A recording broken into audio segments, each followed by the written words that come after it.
క్రీస్తునందున ప్రియులకు ప్రేమతో వందనాలు తెలియజేయుచున్నాను. అక్టోబర్ నెల 26వ తేదీ 2025. ఈరోజు దేవుడు మనకు చేస్తున్న వాగ్దానం ఏమిటనగా, కీర్తనల గ్రంథము 91వ కీర్తన 10వ చరణం. నీకు అపాయమేమియూ రాదు, ఏ తెగులును నీ గుడారమును సమీపించదు. ఆమేన్. నా ప్రియమైన సహోదరి సహోదరులారా, ప్రస్తుతం మనం జీవిస్తున్న దినాలు చెడ్డ దినాలు, అంత్య దినాలు, అపాయకరమైన కాలములు. ఇంటి నుండి బయటికి వెళ్ళిన వ్యక్తి క్షేమంగా తిరిగి ఇండ్లు చేరుతాడన్న గ్యారంటీ లేని దుర్భరమైన పరిస్థితులలో మనం జీవిస్తున్నాం. ఒకవైపు ఆర్థికపరమైన ఇబ్బందులు, మరొక వైపు ప్రమాదాలు, మరొక వైపు తెగుళ్ళు, రోగాలు, చీడలు, పీడలు, రకరకాల పరిస్థితులు మానవ జాతిని చుట్టుముట్టి ప్రాణాలు తీయటానికి పొంచి ఉన్నటువంటి పరిస్థితుల్లో మనం జీవిస్తున్నాం.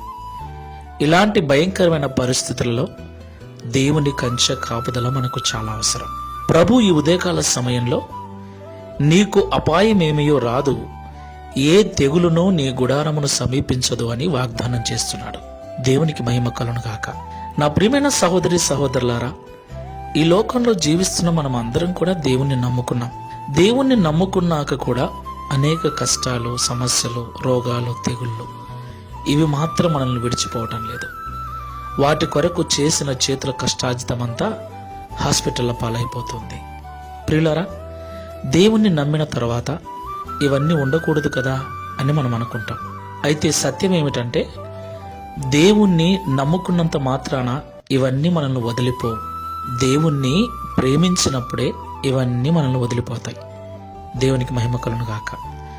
దేవుణ్ణి నమ్మటం వేరు, దేవుణ్ణి ప్రేమించటం వేరు.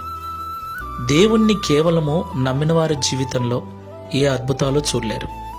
దేవుణ్ణి నమ్మి దేవుణ్ణి ప్రేమించేవారే అద్భుతాలు, ఆశ్చర్యకార్యాలు చూస్తారు. ఈ మాటలు అర్థం చేసుకొని ప్రార్థనలో ఏకీభవించండి. మహోన్నతుడైన దేవ, సర్వోన్నతుడైన తండ్రి, మీకు స్తోత్రములు చెల్లిస్తున్నాం. అవును ప్రభువా, ఈ లోకంలో అనేకులు మిమ్మల్ని నమ్ముతూ ఉన్నారు. ఏదో ఆశించి నీ యొద్దకు వస్తున్నారు, నిన్ను నమ్ముతూ ఉన్నారు. ప్రియ ప్రభువా, నిన్ను నమ్మినంత మాత్రాన మా జీవితం ఏమాత్రం మారిపోదని, నిన్ను నమ్మిన తర్వాత నిన్ను మాత్రమే ప్రేమించేవారుగా మేము ఉన్నప్పుడే మా స్థితిగతులు మారిపోతాయని, మమ్మల్ని మీరు కాపాడుతారని, ఏ తెగులు మా గుడారమును సమీపించకుండా రక్షిస్తారని మాతో మాట్లాడినందుకు స్తోత్రములు. అయితే మేమందరము ఈ సత్యాన్ని ఎరుగక నిన్ను నమ్మి కూడా లోకాన్ని ప్రేమిస్తున్నాం. లోకములో ఉన్న వాటిని తీర్చుకోవటం కొరకే నిన్ను నమ్ముతున్నాం. ఈ మూర్ఖపు ఆలోచనను, ఈ మూర్ఖపు పద్ధతిని మానుకొని ఇక నుండైనా నిన్ను నమ్ముకొని నిన్ను మాత్రమే లోకంలో ప్రేమిస్తూ నీ రాజ్యమును, నీ నీతిని వెతుకుచు ఈ లోకంలో మాకు కావలసిన వాటన్నిటినీ మీ ద్వారా పొందుకొనుటకు సహాయం చేయమని, తద్వారా ఈ దిన వాగ్దానమును మా అందరి జీవితంలో నెరవేర్చి మీ నామమును మహిమపరచుకున్నామని యేసు నామములో ప్రార్థిస్తున్నాము తండ్రి. Amen. Praise the lord. God bless you.